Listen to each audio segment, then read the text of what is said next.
he had all the hype. He was probably by like 6'2" at 12. He was a mutant. I ain't gonna lie to you. He was a mutant. But I mean, from then you could see just the potential he had. I mean, I'm not surprised he's the number one quarterback. If you would have seen him in youth ball, you would have thought he was the number one quarterback in that class back then. So I mean, like going against him kind of like prepared you already for like what high school was. I mean, he looked like a high school quarterback around that time. So I mean, like trash talking with him. He's more quiet though. I will say that he don't talk that much trash. Mm. But I mean, like trash talking with him, going out there and hitting drills with face on. I mean, I kind of like just builds you ready. I mean, hopefully I play against him in college. I would love it. As y'all know, this is the Sizzling News Podcast.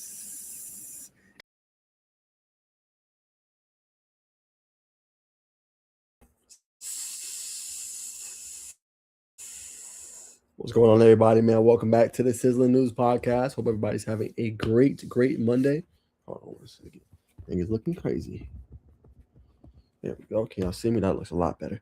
What's going on, y'all, man? Welcome back to Sizzling News Podcast, man. We got a lot in store for you guys for today. Happy Monday. A lot to talk about on the sports world. High school, we got college, we got a little bit of everything, man. So we're going to break, obviously, all of that down and give you guys the latest and greatest of what's going on in the sports, man. But can I do this without my co-host? So we're going to bring on Arvon Bacon and Bacon Network. Some breaking news we're going to react to here in just a second and talk all things college football and high school football. What's going on, Bacon? Cleveland, everybody. How you doing, brother, man? I'm doing all right, man. How you doing? I'm good, man. A lot of news happening today. The biggest thing that I seen is probably Coach Nibbler resigning, man. So we're going to get into that, give our opinions, man. So blow up the chat. If you got any question for the guys, man, you know where to go. Chat is live. Chat is live. Make sure you guys like, comment, and subscribe. You get at Bacon Network on all platforms. Get at me at Najee Work on all platforms. But before we begin the show and we get into the breaking news, we will bring on our sponsor segment, Empowered for Life, to bring in these breaking news. Y'all stay tuned. Give us just one moment.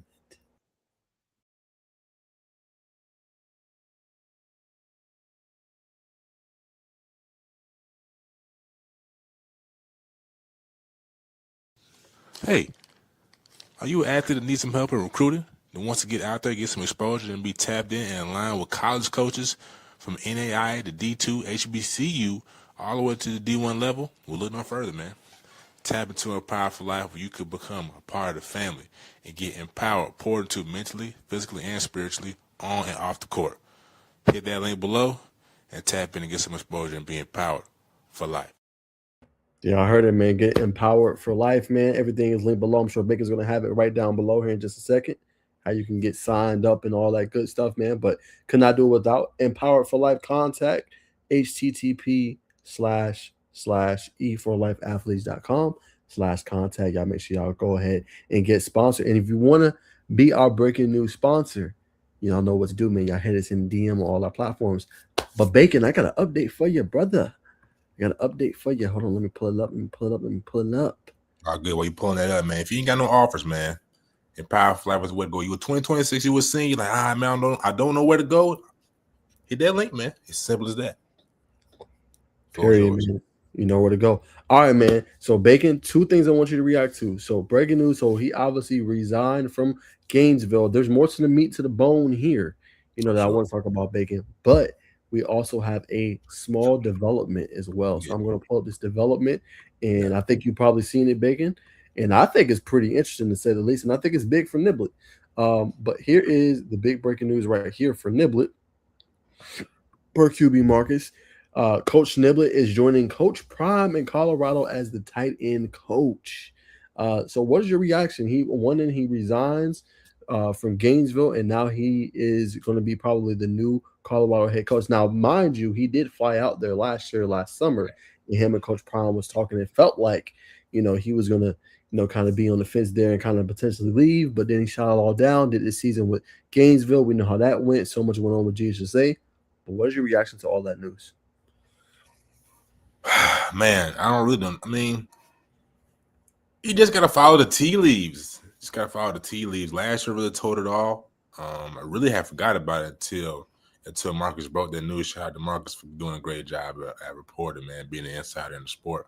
But, I mean, it's always a good move when you go up the ranks, you go to college, you go out there with Coach Prime. Obviously, they have a good relationship. So, You know what I mean? If we see a couple flips, couple games where players flip to go out, you know what I'm saying, go out west, it wouldn't be a surprising thing to see. But you know what I mean, shout out Coach Nibbler. I knew it had to be.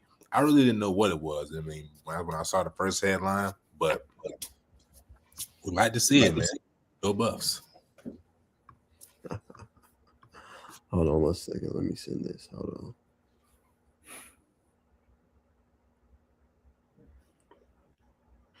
Tight end coach. I didn't know Coach Nibbler was a former tight end. Though. That's news to me. Well, I know his son did actually play tight end as well. So okay, when you put that together, that actually does make a lot of sense. Mm. Well, I don't see this. No, Coach Nibbler brings a lot of energy. Definitely real passionate. Definitely's got a great knowledge of the game. I mean, so it definitely be an asset everywhere he's been. Hoover, well, before Hoover, at Hoover made his name, replacing Coach Prost, Gainesville, 2 state championship appearances. Now going to Boulder with Coach Prime, man. Yeah, I think before that back into that news, I was like, okay, well, maybe he goes back to Alabama. Maybe he goes to another high school in Georgia for Coach Nibbler. But obviously, with him breaking that news, it makes sense. I think Nibbler got to a point like, the high school ranks is good. I've won 7 state championships in Alabama.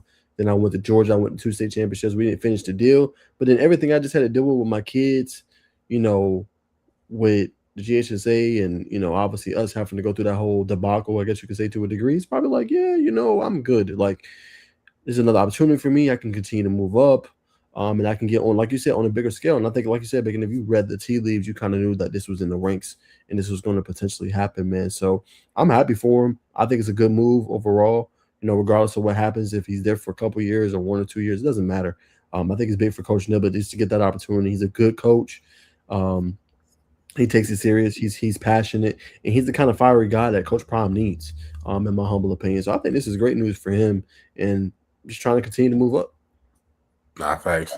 Now the question is how good. I mean, I think he's going to be a phenomenal recruiter. Obviously going to be Georgia and Alabama because they're always moving players from Alabama every year. So the question mark for Coach Prime has been like, man, can he consistently get guys out of Alabama and Georgia? Do you think this single move solved that problem? I think it will definitely help. He has a lot of relationships for sure. And, you go back to the kids he's coached. I think it should help him get more players. I think Coach Brown's been doing a decent job of getting Georgia players. You look at Juju, you look at Rodney Colton, you look at the Alexander brothers. They're initially kind of from Georgia before going down to IMG Academy in Florida. I think he's done a pretty stellar job, if I had to be humble. Yeah, so I think he would be. Now, I ain't going to say they're going to get a whole bunch of 5- and 4-star recruits. I think a lot of that has to do with how well Coach Prime and them can perform and moving up. But I think with them winning more and Nibbler's in that conversation, I definitely think they should be able to land a couple blue chip prospects to come over there. Next year, not this year. I think it's over with. Well, they've already signed. It's late signing day. Yeah, you're not going to find too many, maybe a 3 or 4-star here, but a lot of it's pretty much wrapped up because these coaches now, they want you on campus in the spring. Facts. Yeah, good point. So probably find like a couple little gems, but with Coach Prime, man, he's trying to add in the portal. Well said, brother. You know what I'm saying? So that's the big breaking news, man. Me and Bacon, that's our reaction to Coach Nibbler officially moving to Colorado. Again, I think we both like the move. I thought this was going to be just a podcast where we go and react to him resigning, but now that he has a new job, potentially for QB Marcus, it makes a lot of sense, man. So happy for Coach Nibbler. Great guy. Always gave me great interactions, man. So no complaints there. Good luck to him. 100%, man. Top flight program, man. Top flight. Hey, now you might as well just go ahead and drop that video now. I know, right? Because he's not even there no more. And then Michael in Mississippi. Man, we'll drop it. That's what I'm saying. No Patreon. Facts. No Patreon. Hey, he ain't lying. I mean, started something, man. My boy froze, man. So if you want to see the behind the scenes to the locker room in Gainesville, we're gonna drop a Patreon link. You know what I mean? Tune in if you want to see that behind the scenes of what Gainesville had going on. It's continuously building at the Red Elephant Stadium and program. Yes, sir. There you have it. Great feeling by you, brother. So I'm gonna share this tab. I got a little inside beacon on Joshua Scott. Now, this is a player Bacon, you've been telling me about for the longest, brother. A player that's underrated, needs to be talked about more. Had another productive season, with Stockbridge. I know they lost in the first round, played a tough team in Blessed Trinity, but I thought he's been stellar. 60 touchdowns, just 7 interceptions in his career, over 4,500 yards passing. He's been dynamite, did it again this year, and he just picked up NC State. And I have to confirm, but I think his little brother or his older brother plays for NC State. I don't know if they related. Jaden Duke Scott. I think that might be his brother. I have to find out for certain. But one of the schools that offered him said NC State is definitely one of my top schools on my list. So I think obviously Bacon out was massive for him. Here's a little bit more insight, obviously, into the offer. Bringing this up here. Remember, if y'all are watching at home, and y'all can always subscribe to the Substack, man. I'll be doing recruiting stories, all kind of stuff for the kids, man. Let's see. He said, I'm extremely excited and grateful to receive the offer from NC State. It meant a lot to me because of the level of the program. It's a proud moment for me and my family. The conversation went really well. It was very positive. We talked about my development as a quarterback and athlete and what they expect from their players. He said it was offered by Coach Gobble from NC State coaching staff. He says he definitely plans on taking a spring visit. I'm currently working on dates with my family and the coaching staff, but I'm hoping to get up there sometime this spring. NC State is definitely one of my top schools on the list. Bacon, what is your reaction to that? Man, I'm just happy to see, Josh get some love, man. NC State's a big time offer for him to kick and play. People will say, man, he is short, he's too short. But if you watch his film, you watch what we did at Stockbridge, back to back good seasons. Was a Under Armour All-American 8th grade edition. So he's got an extensive resume. I believe the kid's a baller, dual threat quarterback, run outside the pocket, throw it on the run, make plays, improvise, a leader of his team in Stockbridge. They respect him. It's no surprise. I'm sure more is coming. NC State is a good program. Look what they got going on now with the quarterback. What remind me of his name, Nash? CJ Bailey. Yep. CJ Bailey. Yep. CJ Bailey, man, is looking like it's gonna be a lottery pick. I know I'm talking basketball terms, but I'm just happy for Josh, man. Well deserved. Kid's a baller. Yes, he is. There it is, man. One of the top schools currently right now. We know recruiting is about to heat up. As you guys all know, with everything coming up, the junior days, the spring visits, the 7-on-7s, recruiting's going to take that next jump, man. So, hey, we make sure you keep it locked here. Me and Bacon will be covering recruiting in the high school football off season. We will be covering 7-on-7s as well and all the latest there, man. So remember, we got y'all as far as both. That's kind of how our off-season coverage look. Probably predominantly be me and Bacon, but we're gonna keep y'all locked and tuned in. And then for the season, we might get the crew back. We'll see what happens. And we already broke news. You know what I mean? We already broke news this weekend. Oh, facts, Bacon. Yes, we did. We did break news this weekend, 100%. From a player from Canada coming to transfer to Mount Bethel. 100% right, Bacon. Man. Staying locked in, my friend. For sure. All right, Bacon, got another one for you. Want to get your reaction to this. I think another really slept on guy. I try to obviously highlight some of these kids, man, but another one I think that's still on the board. Kind of crazy to think about, Bacon. Yeah. I'm trying to pull that up for you. Eric Paul Jr., still available, man, out there. 2026 class. This past year, 46 catches, 911 yards, 12 tubs. Was a state champion, all-state selection by Recruit Georgia. It's part of the high-scoring offense in GHSA history. Perfect 15-0 season, and like I said, I think he'll be a major contributor at the next level. What's your thoughts on him and just being very under recruited and underrated? Yeah, Eric Paul Jr., man, is a dynamic receiver. You look at what Creekside did this season, having history for the most points scored by a team. I think it's GHSA history. And so when you have an offense like that, there's a multitude of weapons. Don't know how he's flown under the radar. Whether it's D2, HBCU, G5, whatever. Eric Paul Jr. is a jet, dynamic, quick twitch, speed type of guy. He can burn you. Physical, you got to be physical to play for Coach Dixon in that offense. So come get him, man. Simple as that. If you got a roster spot, it's still trying to figure out, man, we need a 2026 receiver. Here you go.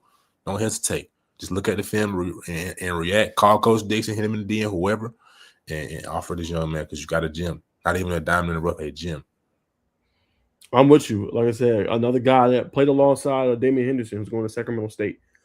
So he's been very interesting, Bacon to say the least. And those two together, like along with the Caden Benson and Armani Hill, it made that team leap this year. It couldn't be stopped.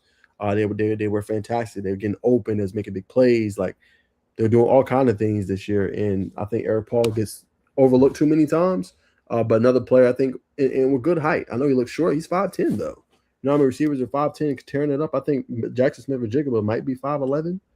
You know what I'm saying? Maybe 6 foot. So it's like, yeah, definitely can ball. I think he just needs the opportunity. And Eric, that might be going HBCU route. That's not the end of the world. That ain't saying you can't play, fam. That's just saying that might be what it is out of high school. But then you can go and move up. But we see this transfer portal every single year happen. Players entering left and right.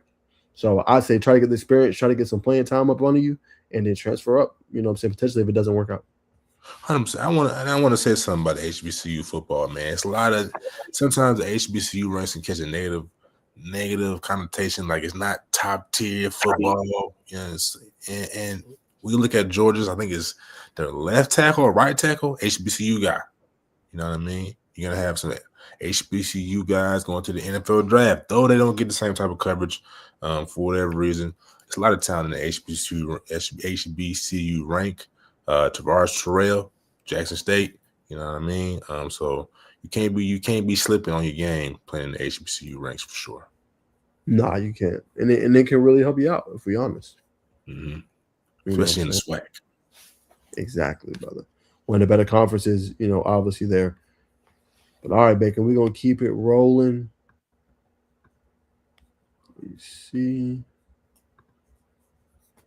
Yeah, there was anything else high school related? I think that was most of them. All right, our guys ready. Brother B.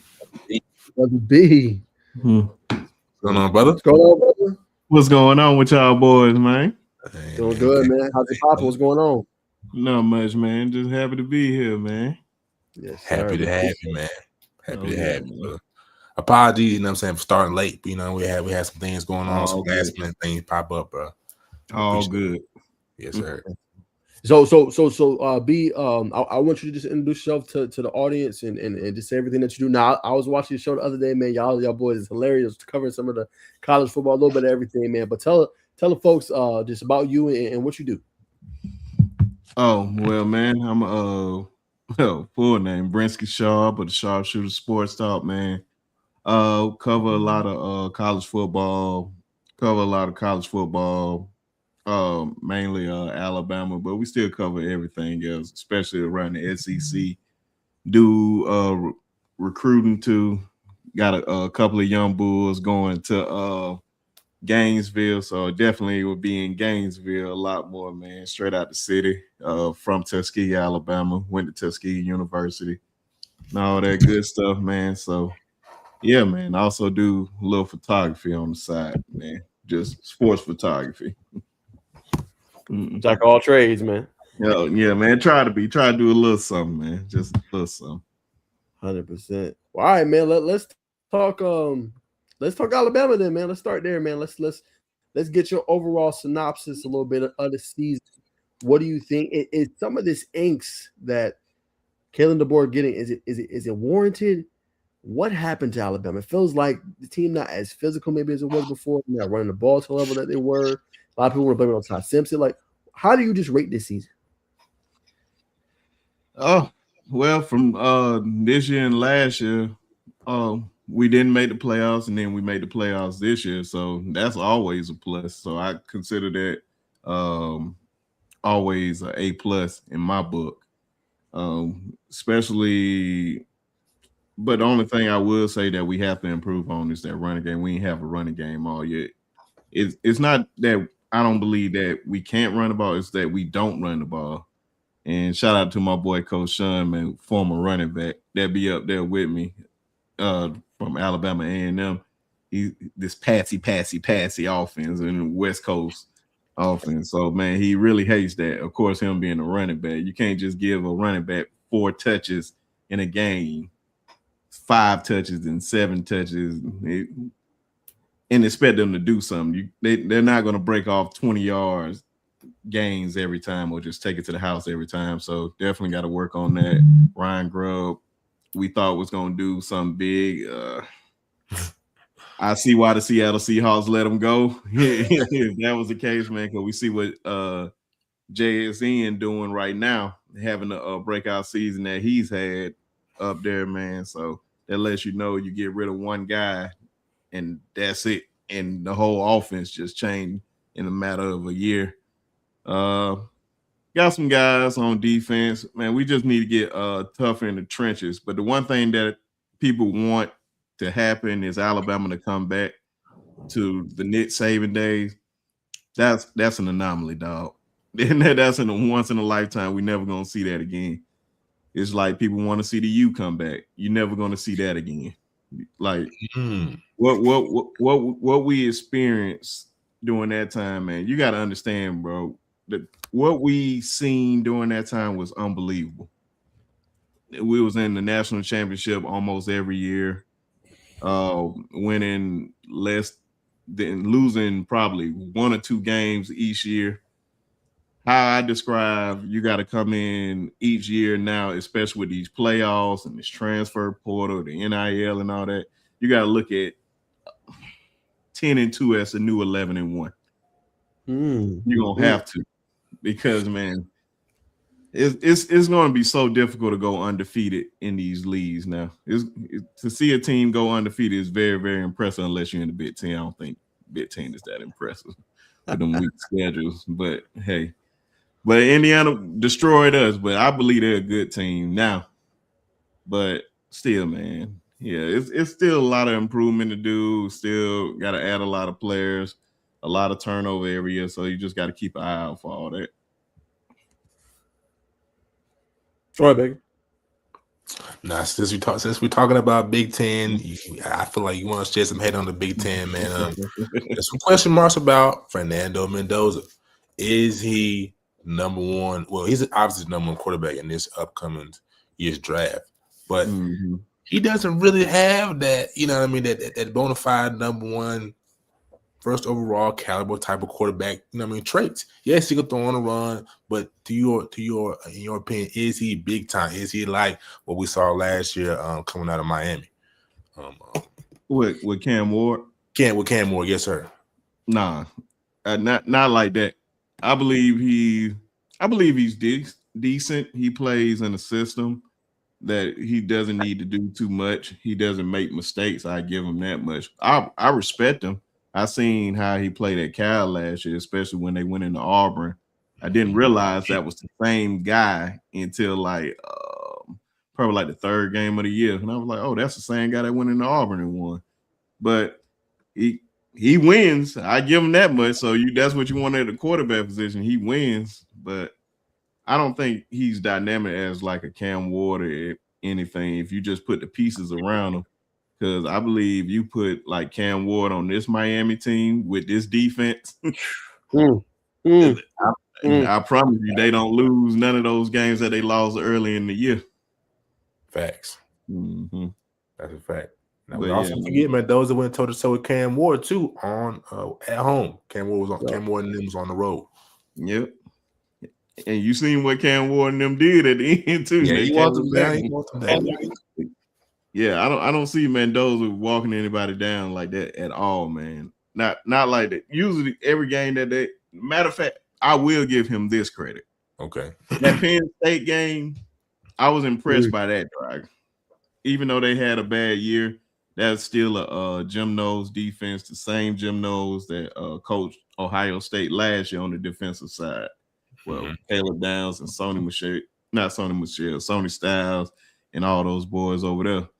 And to come over there and he went down that field on that defense, it was pretty impressive to me. So I really liked it.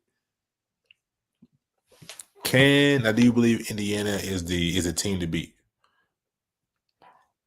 It's kind of hard not to say that right now, but I'm not gonna lie, man. I love when a coach talk mess, and back it up.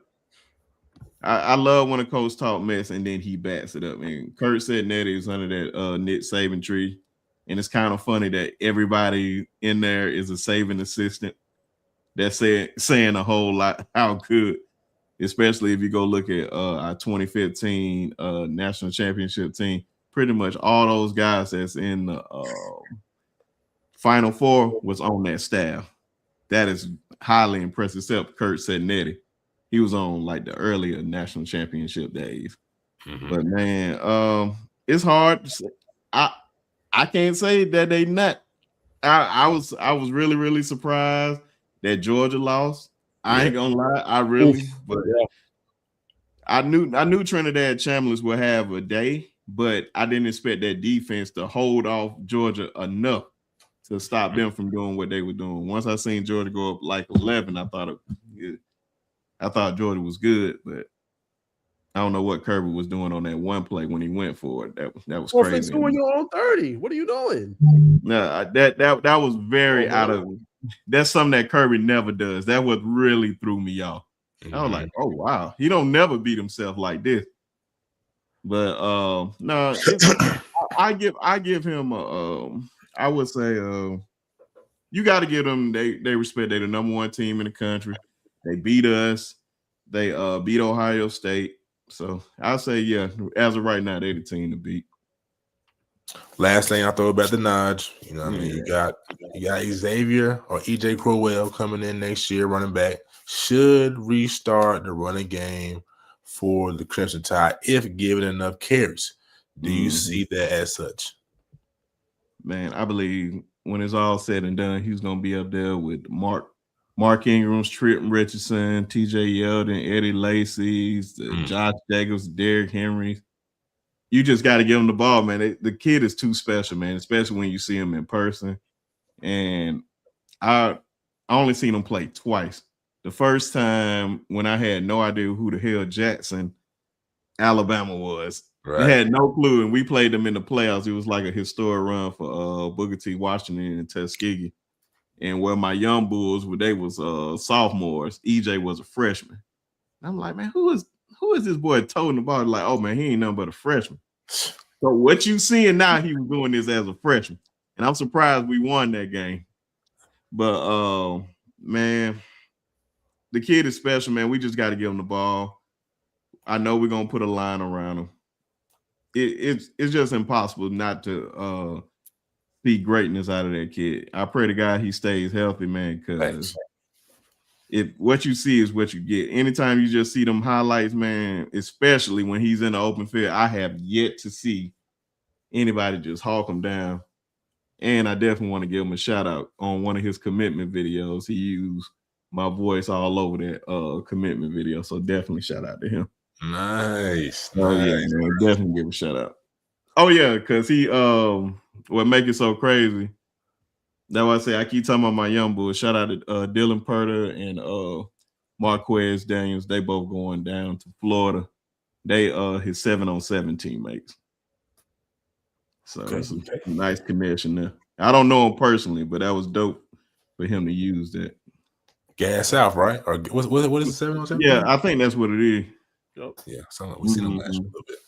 Yeah. So what do you think Alabama needs in the portal? B Sharp. What they don't need. Real good question. I think we already have our quarterback for the future. I'm very high on Keelan. Definitely a whole lot of guys in the trenches. Devon Tompkins out of USC. He about 6'5", 290. We didn't have a lot of big guys in the trenches like we had in a long time, like the Quentin Williams, the Ashawn Robinson, the Jaron Reeves on that line, like some dogs to just like really get after the pass.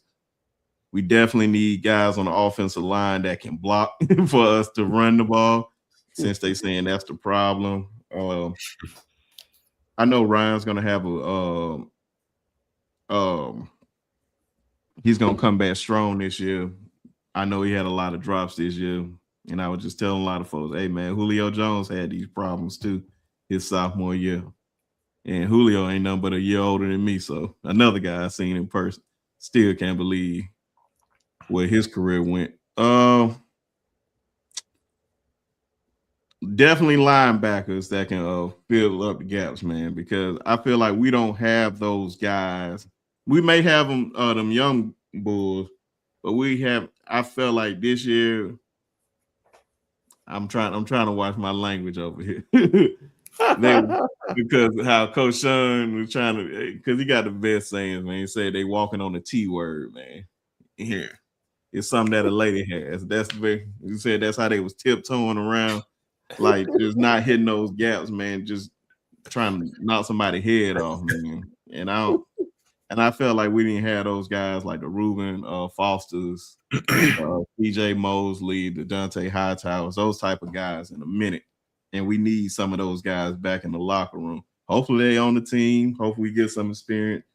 I love the secondary, especially with Jair Edwards that's coming in from St. Francis. I love that kid, man. I think that kid is amazing. I think he's going to be one of those ones when the league. DeJohn Lee, I feel that way about everything in the secondary. I feel about, but I still think we need it like a press corner.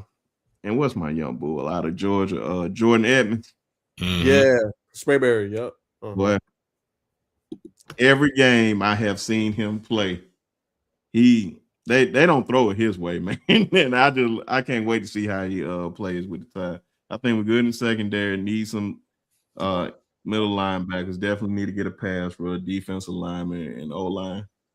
A whole lot of trench play for real. All right. I got something for you, B Sharp. Let me see if they let me share screen. Got something big for you. Let me see. They allow us all three on the screen. No. All right, breaking news, man. Breaking news. Y'all have landed Hollywood Smothers going to Alabama, one of the top rushers in the ACC this year, man. Average 85 yards per game. I think he finished with nearly 1,000 yards. Didn't play in a bowl game. Started off Oklahoma, NC State, and now with the Alabama Crimson Tide to go with E.J. Crowell. What is your reaction? Oh, more experience out there. I felt like running back wasn't need that we needed. But hey, if you can bring a lot of experience there, especially I don't know too much about him because I was more focused on the trenches play. But based on my guys, Coach Carl, Coach Al, and Coach Sean, they like him. So I definitely got to check him out. So I think that's a good move by us. Bacon, your reaction? I mean, obviously, you struggled running the ball this year. They didn't like Jam. You know what I mean? Whether it was the offensive line or not. You know what I mean? Unlike my Falcons, you know what I'm saying? They address their needs directly. So, I mean, you know, one of the best runners in the ACC. Not going to the SEC down there with Kalen DeBoer and the Tide. So, I mean, you get 2 thumbs up from me for sure. Yeah, I'm gonna say an elite get for y'all. I definitely give it on nearly A. I give like an A-, man. This kid can catch the ball at the backfield. He can block. He can protect. He a smooth runner. He's more of your finesse, elusive type. B Sharp. He's not really like that. I won't say he's not a strong, powerful runner. He's not no Jam Miller is what I'll say. But he's a guy. Get him out of open space. He's a problem. Reminds me of shades of like a McCaffrey, shades of a Kamara, like those kind of a guys, but still strong and athletic. But can do a whole bunch of different things. He's just that virtuoso back. Sure, you know we had Kamara on our team with Derrick Henry and Kenyon Drake and all that. So hey, I like that comparison right there. So I'm happy about that. You got me sold right there. I'm about to say y'all are Georgia fans, ain't you? No. Oh, what are y'all? I'm Hurricanes. See, that's my second favorite team, man. Second favorite team. Man, I don't even know, man, to be honest with you. I'm more of a college basketball fan. I was a big Kentucky fan. I went to Arkansas with Coach Kyle, went down there. But college football, I mean, I kind of just support the players. You know what I mean? When it's bedtime, go with who's hot, but I don't really bet anymore. Yeah, I think I got into it a lot more, man. Just wanted to give back to the kids, pictures wise, and then love talking sports, and then trying to interview them, and then my cousin do some major things in Atlanta, man, with his 7-on-7. Shout out to Zarian. Got like a big event going on in Atlanta. Y'all probably heard of it. Z? Mm-hmm. Sevens? Yeah. Huh? Sevens? Yeah. That's your cousin? Oh, that's your Yeah, cousin? Darian, man. Wow. That's crazy. Yeah, That's he be my showing little that cousin. love, man. Oh, Small world. That's my little cousin, man. Just ask him, do he know me? Know me very well. You know me very well. He talking about ask for do he know? Yeah, man. It's funny anytime I mention his name, they be like, "Y'all are cousins?" Like, yeah, man. And then somebody brought up my name, like, "How you know him?" So it's always a small world. That's a small But yeah, world. We was there last year, B. man, the only thing I was supposed to be there last year, and still that's why I told him 1,000% I was gonna be there. I forgot. Went to the Senior Bowl, and I cannot remember why I did not go. I think it was like some family stuff, and I told him I wasn't gonna be there for it, unfortunately. But I told him 1,000% expect me to be there, and I just be promoting it on every show. So yeah, man, that's my guy right there. Okay. Only bad thing about him, man, he's an Auburn guy. That's the only thing. That's the only thing I don't like about him. Well, we had a War Eagle fan in the chat, man. War Eagle, Tampa, tune up. Everybody make mistakes in life. Gotcha.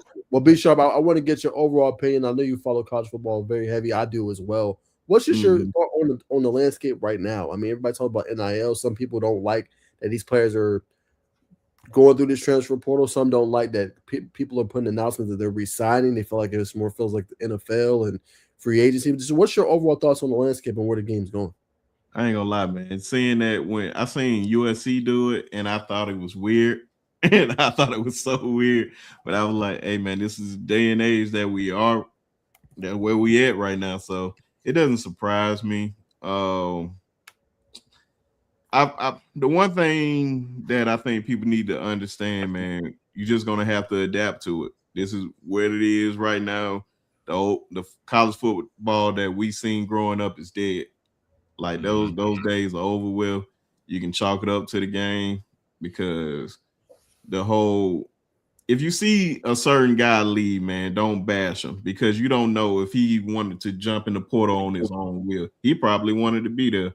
Personally, I know somebody who didn't want to be in there, and they said, "Yeah, you may want to find another place," and it'll break a lot of people's hearts because it ain't like they can disclose like, "Oh, they didn't want me here" and everything. Like Livingston down there in Texas, with his post going viral, talking about I never seen myself jumping in the portal ever, but it's a different day and age. I think they deserve it, to be honest, because the powers that be been in control for so long. I don't know. I still think you need to have some type of structure to it. I always said, man, I always say just give them like 2 opportunities to jump in the portal because some stuff just be ridiculous. That makes you take I'm trying to see the word I'm trying to use for this. Like you would take your time on actually making a decision if you can only have two times to really do it, or just wait after your sophomore year. So once you come out of high school, you sign, you got to be there for 2 years. It's locked in for 2 years unless your coach get fired or something like that. That's the only time I say you can be let out of it.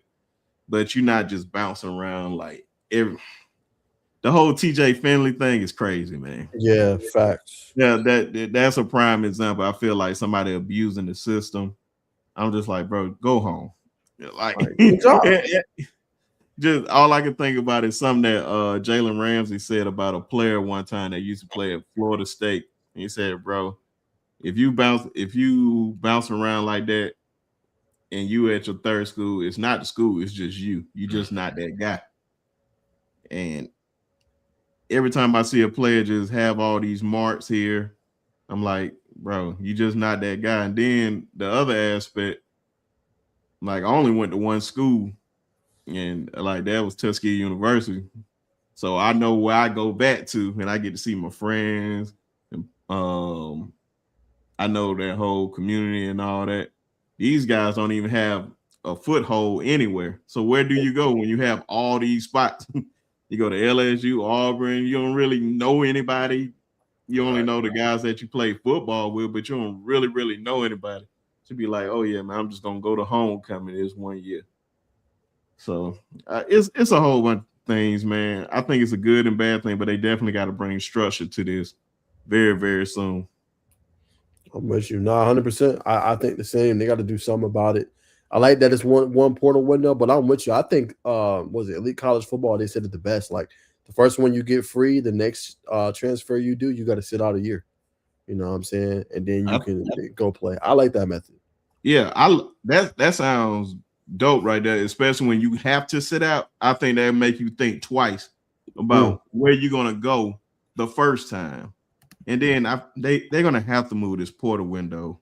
Yes. Real, man, because I say wait till after the national championship, and then we can open it up because it's guys that's in these games that they have to make a decision. Like, okay, I was gonna transfer anyway, so now I have to leave my team, even though I don't want to leave them right now, or a roster spot is gonna be filled up. A guy like Cam Coleman and those type of guys, those guys got a spot. They're gonna make a spot for them. They'll save a spot for them. But just for a guy that's on the bench, you got to choose wisely. Facts. I thought about you, Baker. Now that's a good point, man. I definitely wanted to ask you about. I know this is I stay on top of it, man. I'll be uniform. First 2 years, I mean, it's probably best to do the first 2 years, but most people don't. Is that including your red shirt year, you think, or only if you play? What do you think about that? If that makes sense to you. If that was it, it makes you think long and hard. Like, do I want to play at this place? Because mostly, especially if you're coming in the SEC, most freshmen are not going to play. Therefore, you'll play not starting wise. You'll play a little bit here, a little bit there. And especially if you're a quarterback, you're definitely not going to start at quarterback for the most part, unless you want to be a great one. Because the argument that I make with a lot of people are like, you can start in the SEC, ACC, Big Ten or somewhere. But if you're coming into the SEC, I don't know any legendary quarterbacks that came in here and started day one. Not even Jalen Hurts. They had to pull Blake Barnett to bring Jalen Hurts in.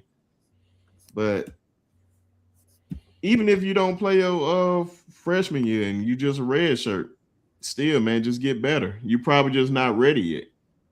And you still young-minded, like I'm playing so much coming out of high school. Maybe you're just not ready right now for this college game. You got to get bigger. You got to get faster. You got to get smarter. It's a whole lot of mental things that go into this. Like, you may have a skill, but mentally you're not ready to go out there because you may make a lot of mistakes. Facts. Is it so? Earlier you said yesterday's college football is out the window. You can chalk it up to the game, but is the SEC dominant run of dominance? Is that over? Can you chalk that to the game too? Say it one more time. My daughter knocked on the door, aggravated my dog. All good. Is the SEC supreme reign in college football? Is that over and done with? I wouldn't necessarily say, man. I just based off bowl games. No, not really, because I feel like a lot of guys check out if you're not in that college football playoff. A lot of these people already checked out, man. They getting ready to hit that transfer portal. They getting ready for the NFL draft. It's so much that going part of it. Like, folks like, oh man, we beat like Tennessee, and you see Tennessee ain't won a FBS game the whole year, and that's insane to think about. Like the Vanderbilts, like a lot of those guys checked out, man. If they don't make the playoffs, it's pretty much over with. But I will say this: the SEC definitely has to play better. For the most part, they still want to have that reign of dominance. Just saying like, "Oh, we are the conference," but I feel like they go through a slugfest all year long with each other. Yeah, That by the time bowl season come, like, man, it ain't worth worth it for a lot of these guys. That's point. Well, anything to add on that, Nash? I think in terms of it being over, like them just straight dominating, I would say yes. Does that mean that an SEC team can't win? No, that's not what we're saying. Mm-hmm. I just think I think before the SEC was all the way up here, and I think everybody else was trying to catch the SEC. I think it's came down to like here, and it's like it's a little bit more leveled out, and it's because of the NIL and it's because of the transfer portal because these teams can get good fast. Before they was getting all these players. They paying top dollar to get a Ryan Williams or whoever it may be. But now you got teams like not Penn State, but like Indiana. When the last time Indiana's been really good? They just got Nick Marsh out the portal. You know what I'm saying? They'll get guys like that. And you've seen these guys like Arizona State. They just got a Marion Miller. We'll talk about him later, Bacon. When have they been getting top players like that? So I think the playing field is more even. And like he said, and then what the difference is, and to B Sharp's point, they have 9 games now of SEC play. That's a lot. That is a slugfest. So only 3 out of conference games. You know they're gonna schedule cup games. Why would I schedule hard? And if one, I ain't gonna get rewarded for it. And 2, look at my conference, and we have to do it to each other for 9 weeks now. I feel like they're gonna get rid of that too, man. Because what's the point? It's not beneficial to you making the playoffs based on like I don't even know why Notre Dame even tried to make a case for them getting in the playoffs. They ain't beat nobody. Their best win was like USC. Mm-hmm. But I can't stand them bombs anyway. But like Vanderbilt had more of a better case than them getting into the playoffs, and they won. They record in the regular season was 10-2. Like think about that, Vanderbilt was 10-2 in the SEC. That is unbelievable, and they didn't even make the playoffs. So that's kind of crazy that they got that far. But yeah, man, the whole depth. And I think depth is like a main thing because a lot of those guys, like, oh, one guy get injured. Oh, we got another bad boy. He probably better than the other guy. He just wasn't ready. Now he's on the field now. So depth hurts the SEC being dominant too because of NIL and the transfer portal. 100%. David, you got anything to add on that? Yeah, man. I'll just say I don't think the rank. I think the reign of just dogging these teams out is over. But when you look at the college football playoffs, you had Ole Miss, you had Georgia. You know what I mean? That's 2 teams from the SEC. I think last year was the same thing. You could have made a case for possibly Texas. You know what I mean? Texas will definitely be in there next year. So you could possibly see three teams in the college football playoff next year. So I don't think the dominance of having success is over. I think the dominance of year in and year out being at the top, hosting the trophy up, it's possibly over. You know, I think you chalk that up. Now, I will say this. You know what I mean? There's got to be – we have to look at some way where we're going to have to keep the players at least on the field for bowl games. Like we look at Lane Kiffin, they'll hold the ball. I really don't like that, though. It does add parity to the game. But back to the main point is keeping the players on the field for bowl games. Bowl games do a lot for what? Bringing in income to the schools. And what are they going to do with that income to the school? Pay these players. So if you want to be paid, you players must be on the field to, again, acquire this money. So I think that's an important topic for them, for the NCAA brass to really lock in on, you know what I mean, if they want to keep, because eventually you can't just keep letting these go crazy, man. You know what I mean, it's a wild, wild west right now. Yeah, I think somebody suggestion said making it like an NIT for like those type of games or something to just keep interest in those teams to just play for something. Because you're just saying, oh, I'm going to the Beef It Up Bowl. I'm like, well, I'm just nobody's gonna remember this. To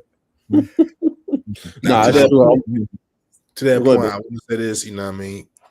Yes, an NIT type of bracket is cool, right? But when you look at that, you have to look at the grand scheme of television right now, where it's at. NBA, college basketball, college football is all battling for TV spots, and we can't even get certain things on cable TV. So that's another whole nother discussion, man. I know a lot of people like, man, I ain't watching no NBA game. People don't even know. You know what I mean? That I can't remember the point, but y'all get what I'm trying to say right now. Oh yeah, it's not going on. Yeah, man, there's always something going on with that, and I feel like a lot of people like basketball season doesn't start for them until like February, after football is completely over. Mm-hmm. Like I can say each and every year I probably lean more heavily towards football because I was like super heavy into basketball, man. Basketball is always my first love now. But yeah, football kind of took over in a lot of ways. 1,000%. So we talked about the game. We talked about Bama. We got to ask you the big question, B. Sharp. What happened to Ryan Williams this year? I think it's just all mental. That's all it is, man. It's just like a shooter just shooting the ball, man. You know you can shoot it. You just got to see it go in one time. Then you get your rhythm, and that's all it is. It's just pure mental, his confidence, and all that. I felt like Ryan Grubbs wasn't helping with that. It just felt like just throw him some short passes, just get him in the groove of the game to get his confidence back. That's all it would have taken, but they did a terrible job on that end. Then they had him playing the slot, which I felt like he's just too small to play the slot. He's just not built for that. He more of an outside guy. But they were just playing him all out of position this year, and I just ain't like it, and it really messed up his confidence. That's why I feel like next year he'll be back because I know he'll definitely be on the outside. And all you got to do, hey, man, if he drop a pass, shoot, man, throw a short screen or something to him so he can make a play. Just get his confidence up. That's all it is. Period. All right. So we talked about that. We talked about Bama and outlook. So you got 4 teams left, B Sharp. Tell us who your national champion is. Who you got winning it all out of this Final Four? A guy that I just love, man. I probably love this kid when he was just in Miami Central, man. Ruben Bain. Ruben Bain is just like, I believe is the best defender in college football. And I remember coming into this playoff, and a lot of people just like, oh, a lot of people talk high on him, and he doesn't get a lot of sacks. It felt like he just hit a new gear when the playoffs started. If he probably heard all that hate, then you go into Texas A&M and have that tremendous game, then have another tremendous game against Ohio State, which I felt like he left like 3 sacks on that field that he did not get. I think Miami can win it all, man. I believe they truly can. They had that running game with Fletcher. Mario Cristobal he's preaching that physicality. That offensive line is the best. That defensive line is the best out of everybody that's left. I would be shocked to see what Ole Miss do against those guys because Miami can do a lot. It's really up to Carson Beck, man. If Carson Beck just does not, it's the same keys that I had for him in the Texas A&M game, same keys in Ohio State game. Just don't lose it for her. Because he reminds me of J.R. Smith, man. When he's on, he's on. But when he's off, man, he's off. Just think about every game they lost this year. They lost that Louisville game because of Carson Beck throwing those 4 interceptions. Mm-hmm. He doesn't throw those 4 interceptions. You take away one of those interceptions, they win the game. Like the defense gonna do their job. I promise you they are. And then definitely shout out to Keontae Scott, man. One of my partners, his daughter go to Auburn, and they real good friends. And just knowing everything that he dealt with and to see where he's at, man, I just want to see him win it, man. And then just see Miami. Of course, like I said, that's my second team. Only because, man, I 2001 team is my favorite team ever. Out of all the Bama teams that won, I love them. But my favorite players, both of my favorite players was on that team with Ed Reed and Sean Taylor. Man, rest in peace. So yeah, man. I'm rooting for Miami. I'm definitely rooting for Miami to take it home. But Indiana ain't gonna be no Kurt said they're gonna have those boys ready. That Oregon and Indiana game is a very, very interesting game, especially how that first matchup went. And Trinidad Chambliss, oh my God, man. The performance that he put up against Georgia was tremendous, especially the drive that he had to take the lead away from Georgia. That was one of the most impressive drives I've seen all year. I was just like, man, this kid is special. And I'm surprised he's trying to come back Like, man, you may need to take a shot at the NFL, man. And a lot of NFL people was praising it. Like, you probably need to take a shot on the NFL. So just to see another year of him get better, yeah, man, I can't wait to see. But I still got Miami winning it all. Gosh, I commend him for coming back, man. You know what I mean? Maybe, it's something. I want something left for him to prove on his bucket list. You know what I mean? It's easy to go run and take that money. And, you know what I'm saying? He may very well may hurt his draft stock. But at least when you get up here, you know, you can be good in your body. So shout out to Champs. I know, man. The one thing I don't think people realizing, like, this draft is going to be good. But if you think about next year's draft, that draft is about to be one of the most loaded drafts in in history, man.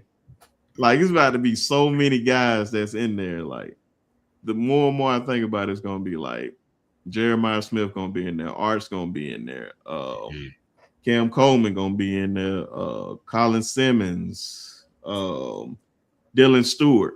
It's Ryan Williams. It's so much talent that's going to be in that draft.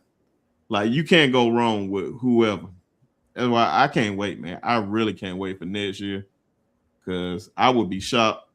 Because my team, the Commanders, and I don't expect us to be trash next year because we're getting Jaden Daniels back. I hate the one thing. I ain't gonna lie, man. I'm one of those fans. We haven't won all year. I don't like winning towards the end. We ain't win all year. We might well just get a good draft position. And that's why I was so happy that we got Jaden Daniels. Cause like we got our quarterback now. Now it's gonna be tough to get one of these guys. I really want Jeremiah Smith or Cam Coleman or somebody like that, but that's why I didn't understand why he didn't come out in this draft. But hey, he know what's best for his future, and I wish him luck, man, because he a dog. Facts. I thought you, Bacon. Yeah, man. Let's just go ahead and fast track to talk a little bit more in depth about Oregon and Oregon play, not Indiana. Is it Indiana? Yeah. Oregon, Indiana, man. Both pitched two teams, both pitched shutouts. Obviously, we're gonna give the lead to Indiana. I mean, you know what I'm saying? We like what Oregon is building. You know, we like the receiver to Corian Moore. The more not brothers, but the quarterback was in the Heisman watch this year. Very dynamic offense, but can that defense hold up to Signetti and Mendoza? So, just what's your thoughts about that game?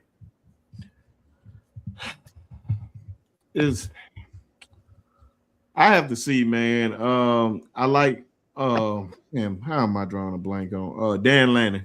Yep. Dan Lanning been building up Oregon to an SEC team for the most part, man. Getting a lot of guys in the trenches, got a lot of guys over there, super talented guys. If Dante Moore can just perform the way I think we all know he can perform, I think they have him projected as a top 2 pick in the draft. If he plays up to that standard, man, I believe they can win. But Indiana has some guys over there. It's not like, they just some high school guys. I think the key in these transfer portals to get experienced guys, good experienced guys that were productive. And that's what a lot of guys over there in Indiana had. I know Pun over there. That man 5'9", but that boy is all dog. That man plays like he's 6'3", man. That those type of guys that you want on your team, man, they're gonna be in a dog fight with you. Mendoza, like I said, doesn't make many mistakes at all, so that's a big key for them. He know when to pass, he know when to run. Signetti, coaching wise, I have to give him the edge on this because I give him mental edge over Lanning for real. But it hasn't been the best thing for Kurt Signetti. It hasn't been pressure over there to just win at Indiana. It's Indiana. Nobody's paying attention to you to just see what you built over there. Oh, now they are, but it's still not really. The farther they go, it doesn't matter. They can get blown out by Oregon. It's still an amazing year by them. Playing with house money, basically. Exactly. Yeah. Like, it's a great year regardless because they never been here. They beat Alabama, so they're going to carry that on to next season and whenever. But I know him coming from that Nick Saban tree, he's not going to be satisfied off that. So you got to respect that on his end. But I know Dan is just, you got to see if he can really, really get over the hump because he's blown a lot of big games that he's been a part of. So that's really all they come down to with him. Can he get over that hump? I feel like if he can get over with Indiana, that's major for his program over there. But yeah, that's all it is. I still get a edge to Kurt Sednetti.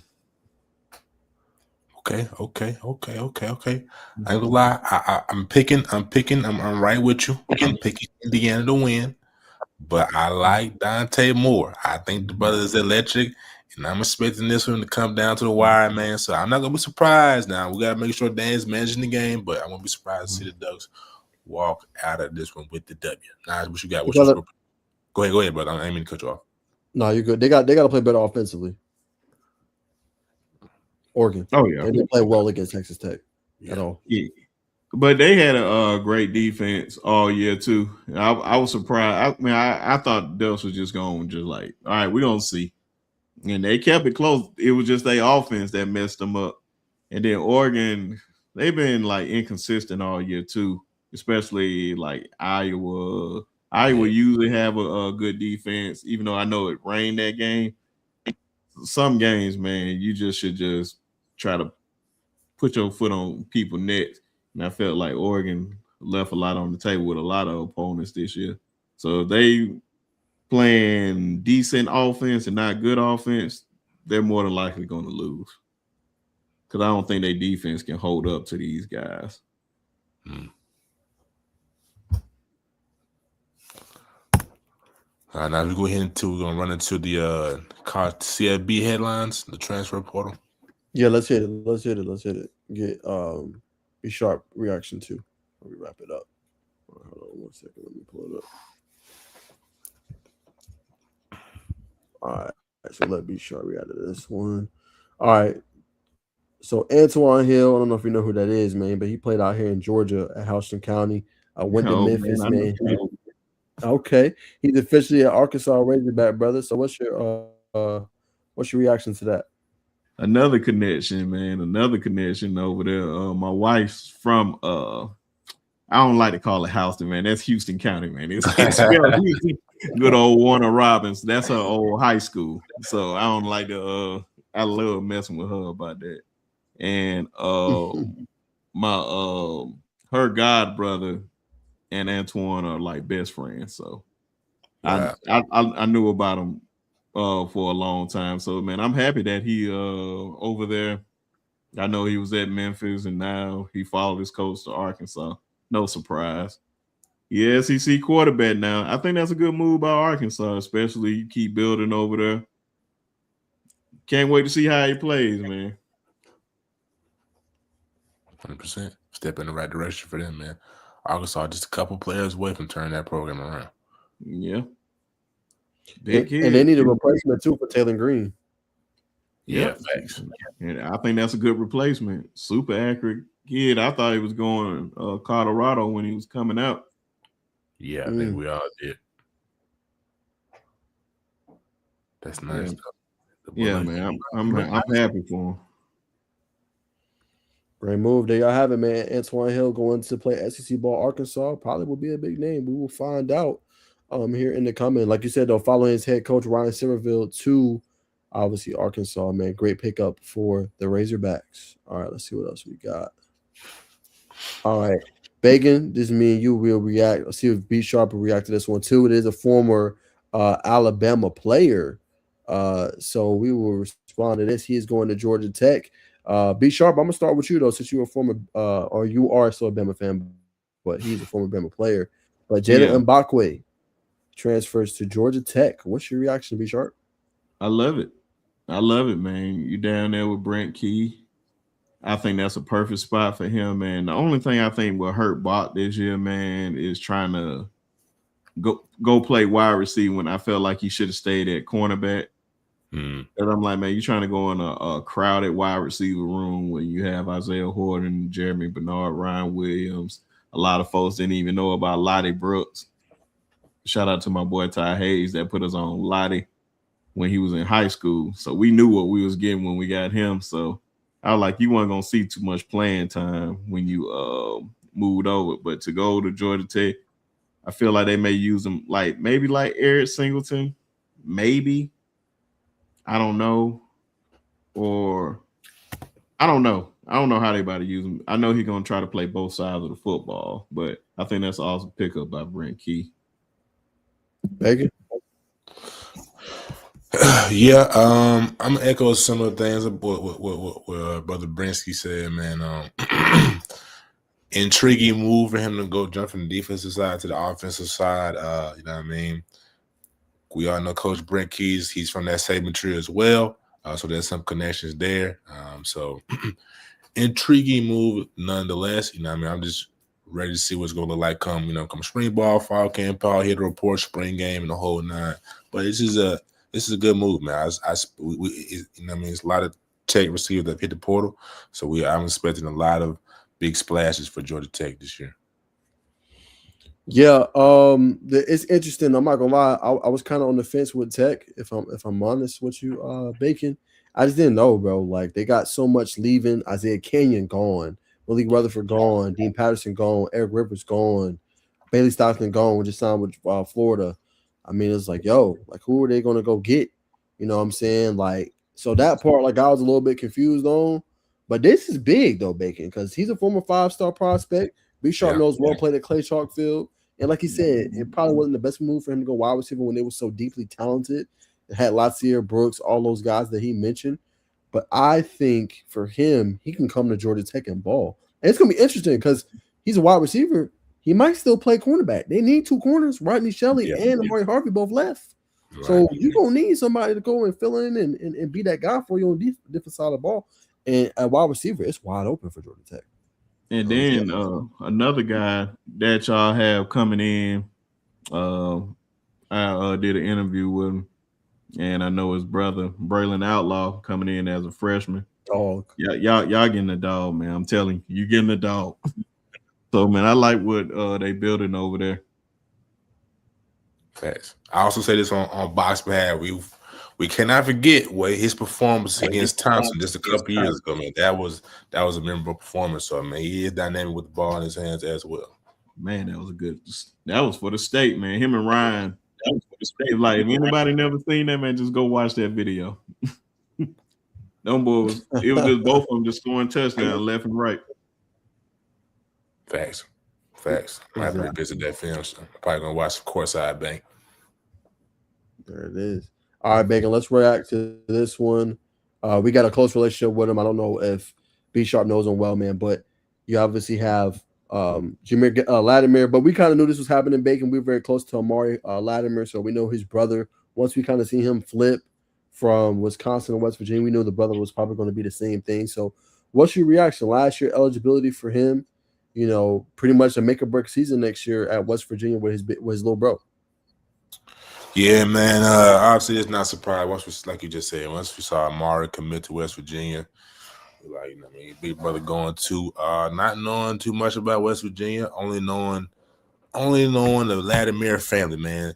Big brother, I'm saying these two, the Latimers, man, athletes, man. Jameer is probably he's still one of the best high school athletes I've seen during covering high school football here in Georgia, but real cerebral type of player, you know what I mean? Who could do it all, man zone, physical in his approach. But you know what I mean? Just the biggest thing is he's gonna take everything in on the board, man. But this is a big get for West Virginia, though I will say on my thoughts about Tech, man. How did we let this slip through the cracks, man? Jameer Latimer, one of the best cover corners to me. Amari Latimer, to me, the best running back, or I say top 3, top 5 running back 2026 class. How did we let this slip through our hands? That's neither here nor there, but this is a big gift for the Mountaineers. Yeah, huge get for sure, man. My thoughts, Mountaineers, they get the running back and they get the brother, so they should be better next year.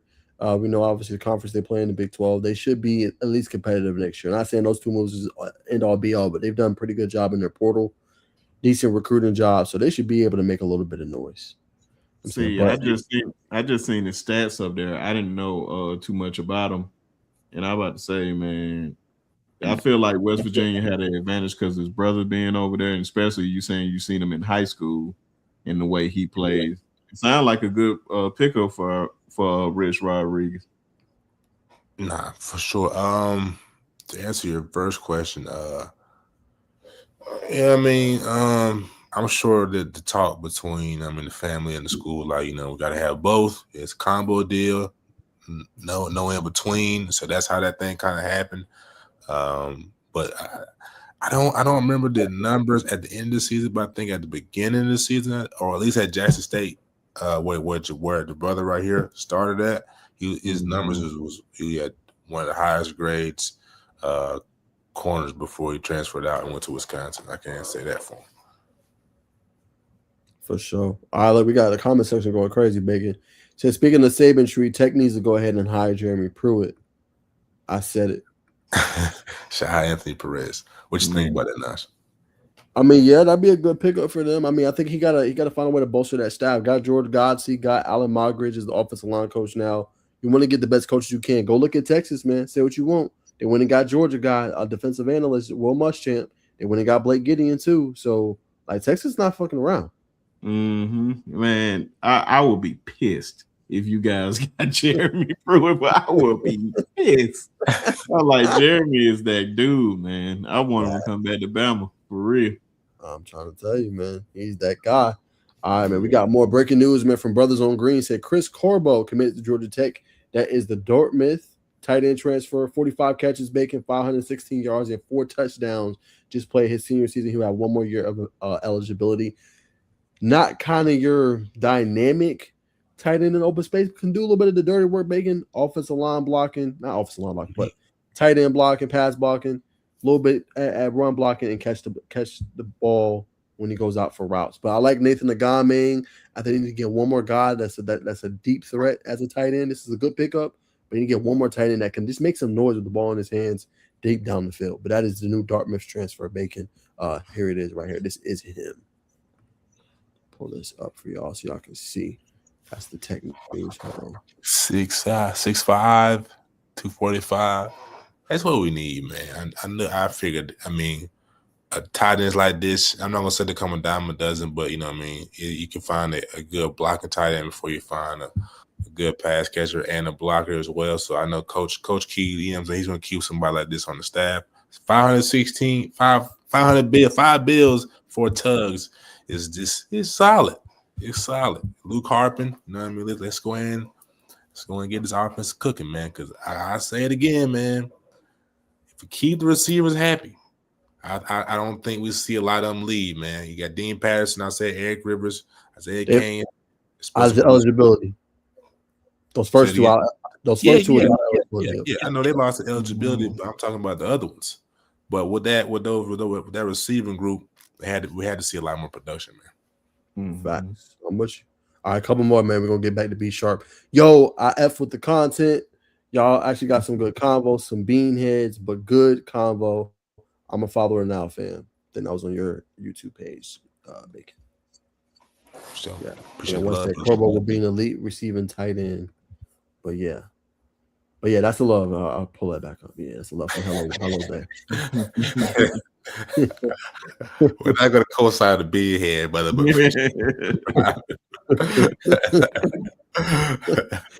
Y'all boys engaged on a Monday night, man. We appreciate it. Happy New Year to all y'all, man. Appreciate all the love and support, man. Y'all keep tuning in every Monday, man. We got y'all. All right, man. One more headline we're gonna hit, and then we're gonna have B Sharp access anything he want to talk about before we let him go. This big one we talked about a little bit, but Omarion Miller, committing to Arizona State. I think a big get for their program as well. Hold on, what happened? Dynamic receiver, major get, major. Go ahead, B Sharp. I'll let you take this one away. Yeah, man. I think that was a big loss for Prime and them, but a major get for Arizona State, man. This kid, I always like Amari, man. Especially they, even though they lost Levitt, over there, man, Arizona State still getting players to come in there. They may be getting another dog coming their way that's on our team right now. Shout out to Noah Carter. Maybe. So, man, he's from that state.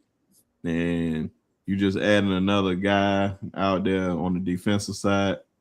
Yeah, man, I think this is a great get by them, and I think they're having a good transfer portal. Yeah, I'm with you. I'll let you intercede here in a second, Bacon. I'm with you. I think it was a great pickup. Arizona State trying to move on. There's been some rumblings about Sam leaving. Maybe he didn't want to go, but they kind of forced him out. Everything that went on towards the end of there. And I think they just got the Kentucky quarterback, Cutter Boley, who I think was a true freshman or a redshirt freshman this past year. So that'll be the quarterback. We know Kenny Dinningham can win and win at a high level. We got them boys to quarterfinals. They nearly knocked off Texas a few years ago, obviously in that Peach Bowl here in Atlanta. So it's a team that plays good football, and they gave Texas Tech, one of the only losses during the regular season, man, when they're healthy. So they won't have Jordan Tyson, but it's a pretty good player that can fill that role that Tyson filled with this team throughout, obviously, the team there. For sure, yeah. Mario Miller is a dynamic receiver, man. Can run, if not every route tree in the book, man. Big hands, long body receiver, dynamic. This is a big, like I said, big pickup for Arizona State. I think the Bucks. I think they're gonna be fine, man. I think we're gonna be fine. You know what I'm saying? Now I've talked to a couple sources close to the program. That's gonna be a big year for Prime and the Bucks moving forward, man. Prime's locked in for sure. All right, there you have it. So be sharp before we wrap it up for the day, man. We throw it to you, brother. Any topics that we ain't hit on that you want to discuss, brother, or any questions you have for me or Bacon? Oh man, who y'all have winning it all outside of Miami for you? If you can't pick Miami, who you have winning it all? I guess I'll start since Bacon's sipping this jug of water. I'm gonna go Indiana, man. I think when you look at them top to bottom, they just too deep, bro. Like they got Charlie Becker, Elijah Surratt. They can run the ball with Roman Hemby, the linebacker. They got D'Angelo Pons, safeties. Like they're just loaded, and they're a team that they just like. Did you see the end of the Rose Bowl game? They awarded the offensive line. They all got hype. Like it seems like a team that's just bought in together, and I think that's gonna be tough to stop. You know what I'm saying? And then they physical, like. Yeah. You always see Indiana teams. That team is physical, bro, and they hit you in the mouth. Like I don't know, bro. That's tough. Yeah, you know what I'm saying. That's tough, man. I like Oregon. The defense is good, but they got to play better offensively. And I don't know, bro. That's the key for them. That's what I said, man. They can't come out there playing decent offense. They got to come play good or better. They come out there play anything lower, they're gonna lose. Facts. So I go Indiana for me. Yeah, I'm going Indiana, man. Hedge all your bets, wage them up. You know what I mean? Go over on the running back yard, over 60, over 80 for the receivers, over 200 for Mendoza, man. And when you hit, you know what I mean, just refurbish that in the super chat, spread the wealth because you gotta hit first. But I like Indiana, man. Miami close second. I think my heart would like to see Miami win, but my head and the residual super chats that we're going to receive is going with Indiana. Well, I think one of my final ones, since we're talking about a lot of players in this portal, maybe I have two, since we're talking about a lot of guys in this portal. Anybody you want to see Miami get, or you want to see certain players go to certain places? Anybody you have an idea that you want to see? Like, man, he'll be a perfect fit over here. Great question. I'm gonna give you two for my Hurricanes since you low key a Hurricane fan. I'd love to see us go get Sam Leavitt if I'm 100% honest. That's a great pickup, I think, for us next year at the quarterback spot. I know we got the young bull from down in Florida that's coming to us. I can't think of his name off the top of my head. The quarterback that can play at a high level, but I don't think he's gonna be ready yet. Got a couple guys behind. I think Sam Leavitt would be the perfect guy to fit in and plug and play. And I'm gonna be real with you, man. I think Cam Coleman. Now I heard he's rumored to go to Texas. But give me one more receiver. I know we're going to bring in some more young Wingo. I know we got Malachi Tony, but we're going to need another receiver opposite because Tony going to get double next year. Let's go and put that out there. Going to get double.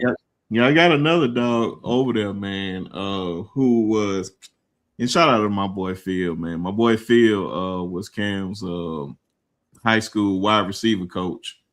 So those boys are still close to today, really close. And y'all have a young bull that's down there, which was my personal favorite down there, Dalen Upshaw out of Central Phoenix City, man. So he is one of those dudes. Him and Cam, good friends too. So it's a possibility. I ain't gonna lie. I don't want him to go down there. I want him to come to Bama, of course. But I can see him going to probably like Texas A&M, which he committed to before switching to Auburn. But Miami is definitely in the mix. I can promise you that. Yeah, those would be mine. And then the other one, which other one did I really like that I think is a great fit? I think it was quarterback. Indiana just got Josh Hoover. Say what you want, but damn, that's like 3 straight years he didn't hit on a quarterback. Curtis Rogue, Fernando Mendoza, I think he didn't hit on another quarterback in Josh Hoover. 30 plus touchdowns. I know he had 12 picks, but he'll bring them picks down. And then you get Nick Marsh to go with him. Sheesh. Facts. Let's not forget that Indiana was in Julian Lewis' top schools. Yeah. What you saying to you, babe? Man, for me, I just give my most intriguing guys in the portal, man. You got to go. Number one for me is Dylan Raiola. Wherever he goes, man, I really think he's going to explode this year. Nebraska was phenomenal. To me, he's probably just, wants to go somewhere we can get some more weapons, but you can't forget about him and that. And in this transfer portal cycle, another quarterback for me, Byram Brown. I like to see him come to Tech, but I don't know if that's a realistic one for me. But what he did at USF, no. But what he did at USF, he's going to Auburn, bro. You going to Auburn? Oh yeah, he going to Auburn. Worst kept secret in the history of life. You gotta do better, man. We gotta do better. Keep things on the wrap, man. That's why I say NCAA got to tighten down some things. Drew Mestermaker, North Texas, going to Oklahoma State. Very interested. We're going to see very interested to see what he's going to do, man. And then to flip the side of football, man. Say it again. Oh, I ain't saying that. Oh, I'm sorry. Mateen, brother from Wake Forest, defensive tackle. Let's just see where he goes, man. Let me see what's his numbers this year. 19 pressures, 3.5 tackles for loss, 2 sacks, 1 forced fumbles for the Demon Deacons. Among the starting ACC defensive tackles in pro football focus grade. So, man, whoever can plug that, man, that's gonna be big. 6'3", 296, redshirt junior. He's gonna make somebody defensive line look real nice coming up around next year's time.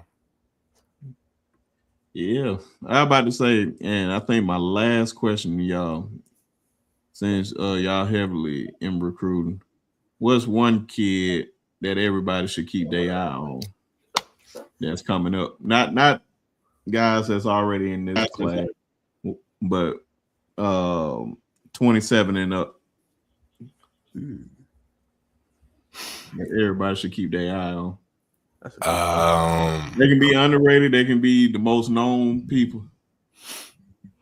I'm gonna go real young. I got King. I just go to names I know. Legend Owensby Carrollton was at the I think it's class 2031 linebacker was at the Under Armour juniors game.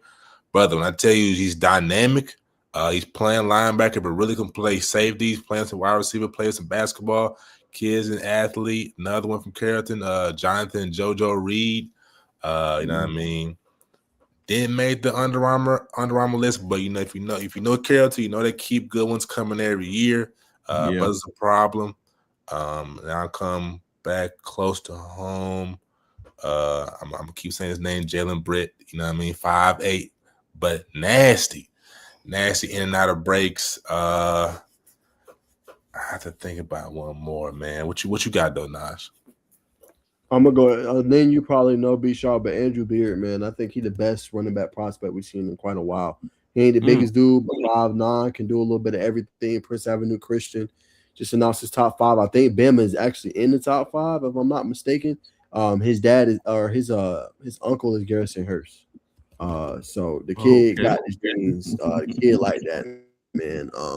I challenge you if they play at Bama school this year, go see him play, man. He's that elite. He's that special when the ball's in his hands, man. So that's one for me. I really like him. Who else is in the state? I'm trying to think of that's good in 2027. 2028. I'm gonna go Casey Barner. Y'all already all over him. He's really good. He's kind of known on the radar. Virtuoso athlete, can do a little bit of everything, man. He's good. KJ Green, y'all in that conversation too. B Sharp, Alabama. Hey, you talk about the best edge rusher in quite some time. That kid right there. He can beat double teams, finesse, quick first step. Kid's elite, bro. Probably one of the best ones I've seen in person. So I'm gonna go him, and then a one that's kind of flying a little bit under the radar. Linebacker Gregory Batson. He's not the biggest guy, plays for Lee County, but 6'1", 210 already. He'll be a senior next year. Very good, play at a high level, man.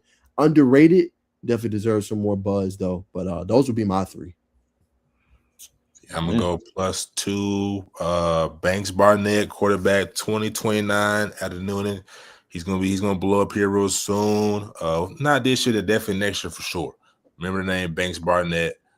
Andrew Holland, offensive tackle out of Sandy Creek, 6'4", 275, man. Artism UV unofficial visit to Georgia. I'm sure he'll get around Alabama real soon. But those two names for sure.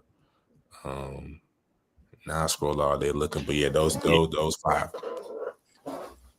Yeah, man. I think the only one I really have for y'all, man, because I'm still shocked by it. Because I didn't know this the whole year. Because shout out to my boy Coach Carr and my partner Jonathan that do recruiting. But this young bull named Cole Moody, man. Cole Moody. If you look him up, man, like I know, I think he was on 24/7 Sports. It was some site that had him, and he broke a state record for touchdowns, and he's only in the 8th grade, which is still shocking to me. I was like, wait a minute, what? And like you see the kid, man, he's only like 5. I think he's just like 5'10", 5'11". Like when you spell it, it's like COLEMOODY. Like, man, he's gonna be one of those ones. I think he had like 50 or 60 touchdowns. Like it was like an offensive explosion from an 8th grader. Now I'm not even playing. Like I am still stunned by this. That's like crazy. When I heard it. But yeah, man, he's one of them ones that I definitely have to go see him play. And his dad coaches the team. I don't know why I didn't register. To me, when we was talking to his dad, like my boy Coach Carr, know his dad very well. I just met him that time when we interviewed him. But I was like, Moody. I was like, wait, is the quarterback your son? Like, yeah, crazy. Wow, what is he? I thought I did. Said Selma. Southside, Selma. Oh, okay. Southside. Mm-hmm. It should be like some on TikTok, man. I can't remember what's that site to save my life, and they bringing up players or whatnot, and they did something big on him, and I was like, bro, he is really in the 8th grade. What if I told you the leading passer in all of high school football isn't even in? Let me see. Hold on, I got you. 1 second, Naj. What if I?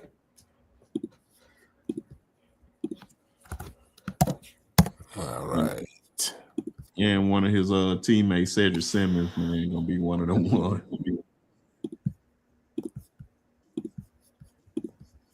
Here we go.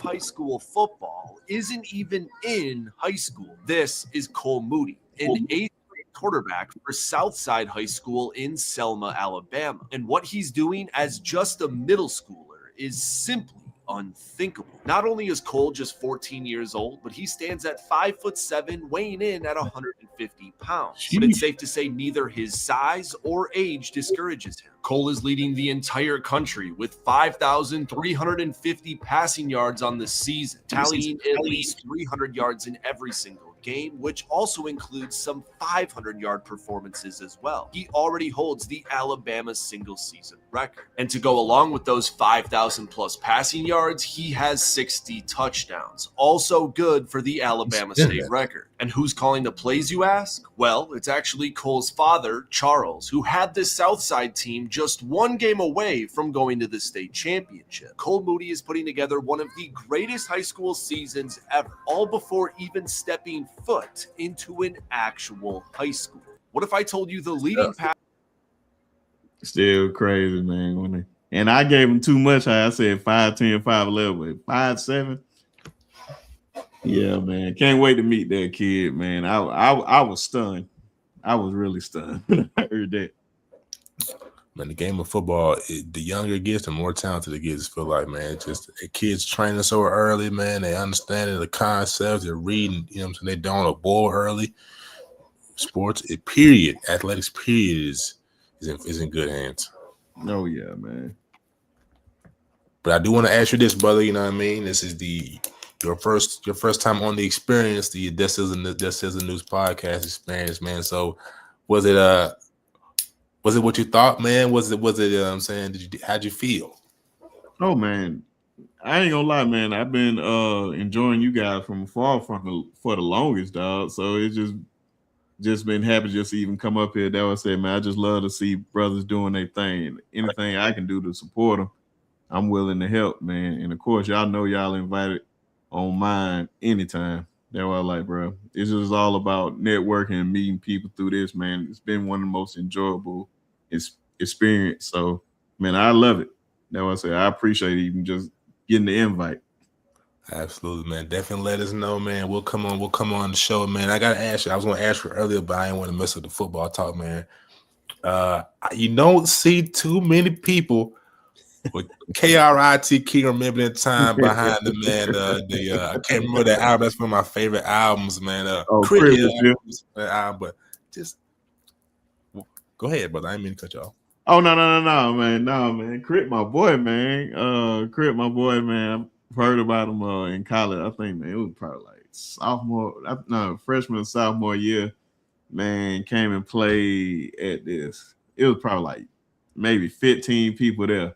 Cause I think that's when can I cuss on here?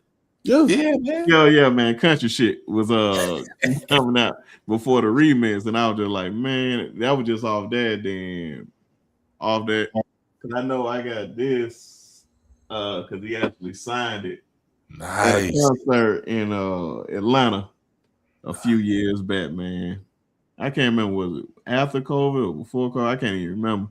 But man, that was still one of the best times I had, man, at that concert. Still one of my favorite concerts ever. But yeah, getting him, you know, I said, hopefully one day he hit me up in the DM like, hey man, I see you have my album in the background and say something to me, man.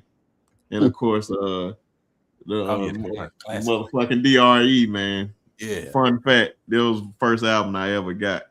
I'm 35, and I was a super young kid when I got that. My dad, military man, but man ain't got no sense. End up buying this for me. Said kids like rap, so I got him this.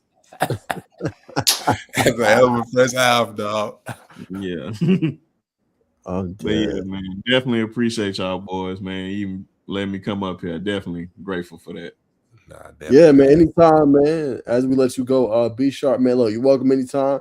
Hey, we need another person we can talk college football with. You seem very knowledgeable, brother.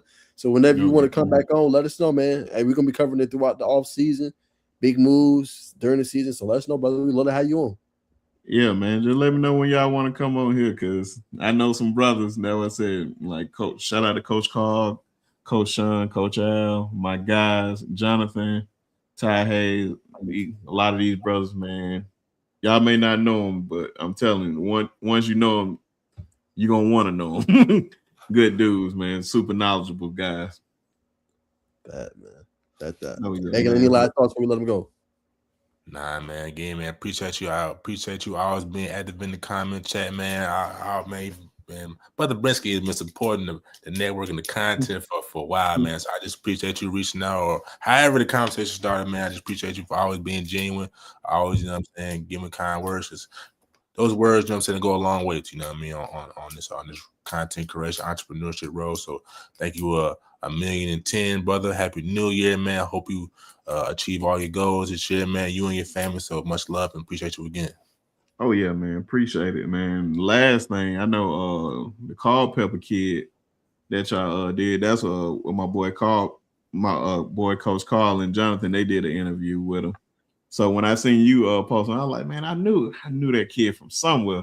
I couldn't remember, but man, y'all keep doing y'all thing, man. Anything I can do to help promote, man, I'm here to help, man. What you see is what you get. So I'm the same person on screen and off screen. So definitely appreciate y'all.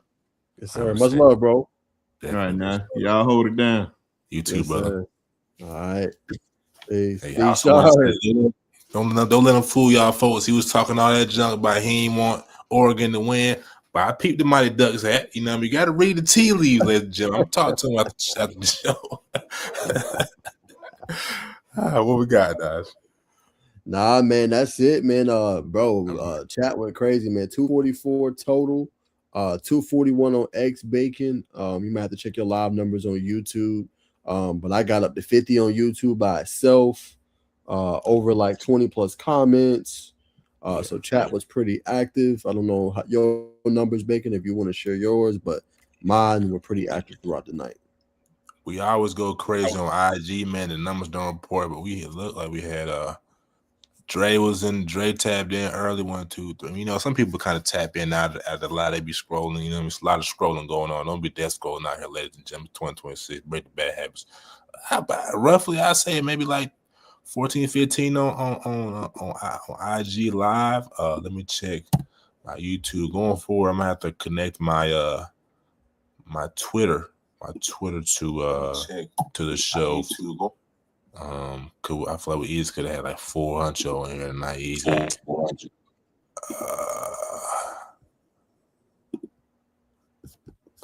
I can't. How do you see the live viewers right now, my friend? So you gotta go to studio. When you want to, you gotta go to the studio and then go to live.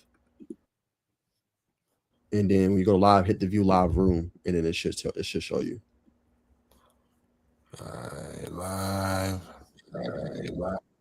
Yeah, if you're on live control room, and then it should have a number with your stats. View live control. Yeah, you can go.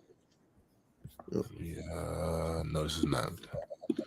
This is meant for kids. No, this is not meant for kids. That's how you. Let me see. Concurrent viewers look like 43. 43. Okay. Not bad. Not bad. Not bad at all, man. Yes, so I had 50, so almost 100 between both of our YouTubes.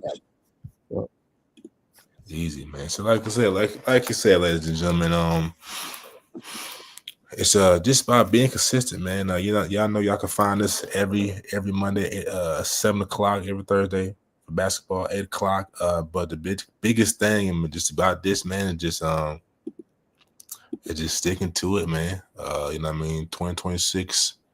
If you got something you want to do it, bro. You know what I mean? And show every part of the process. A lot of people, they're tired with the perfect cookie cutter thing, man. I want to see it talk perfect. I want to hear you enunciate. Just go on, be yourself. But most importantly, man, show the people what you're doing behind the scenes. Like I've been telling Nas, I'm talking to myself. We do all these wonderful things.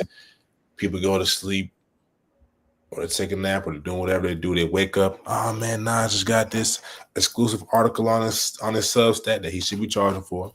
Not too much, but he should be charging for. You know what I mean? Bacon Network puts out these YouTube videos, but they want to see you, man. Whether it's a 15-second video, if you cracking an article out, show the people behind the scenes, show the people what you're doing, man. Tell your story. So expect that from us as well, man. Just letting y'all know more about the men behind this Black Mirror. So y'all stay tuned for that, man. Don't forget, man, the Patreon content of Naj is behind the scene, takes a tour to Gainesville, man. Stay tuned for that Patreon link. If you don't hit it, you don't hit it. But if you do, it's much appreciated. It goes a long way for keeping us active and keeping you in tune in tune with what's going on in GHSA in front of the scene and behind the scenes. But so I throw it back to you now to close us out. Sure, man. Y'all know this has been the Sizzling News Podcast. We'll see you guys on Thursday back for more hoops. Y'all enjoy the rest of y'all Monday, man, and we will see you guys very soon. Wish you guys always tune in and make sure you always stay empowered for life.